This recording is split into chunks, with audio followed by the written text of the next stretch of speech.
বাসায় যখন রান্না করার কিছু থাকবে না তখন আমি ঝটপট রেসিপি নিয়ে চলে আসলাম।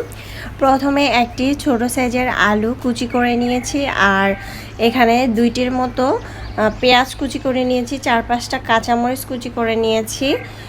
ঝালটা যদি বেশি চান সেক্ষেত্রে ঝালের পরিমাণটা একটু বেশি দিতে পারেন। তারপর আমি এখানে ডিম নিচ্ছি।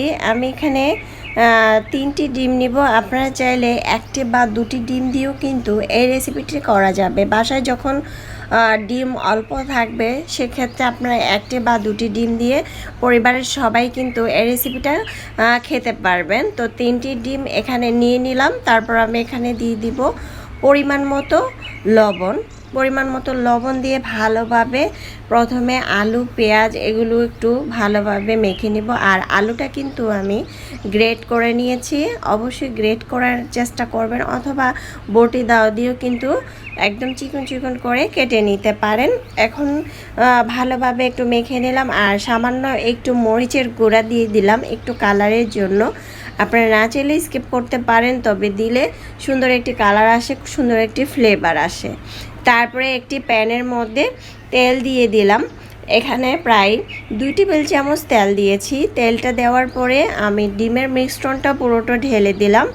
দেওয়ার পরে সাইড থেকে সুন্দরভাবে আমি মিক্স করে নিব। অবশ্যই সাইড থেকে ঘুরিয়ে হাত দিয়ে অথবা চামচ দিয়ে এটা এভাবে গোল করে দিতে পারেন। আর মিশ্রণটা সুন্দরভাবেই কিন্তু সেট হয়ে যায়, এটা কোনো কষ্টের ব্যাপার না। চুলার আঁচ মিডিয়াম সাইজ করে দিয়ে ঢাকনা দিয়ে ঢেকে রেখে দিতে হবে প্রায় 2 মিনিটের মতো। চুলার আঁচ অবশ্যই কমিয়ে রাখতে হবে, না হলে কিন্তু নিচে দিয়ে পুড়ে যেতে পারে। এখন আমি ঢাকনা দিয়ে ঢেকে 2 থেকে 3 মিনিট রেখে দিব। আর অবশ্যই খেয়াল রাখতে হবে নিচেতে যাতে পুড়ে না যায়, এটা খেয়াল রাখতে হবে। চুলার আঁচ কমিয়ে দিতে হবে।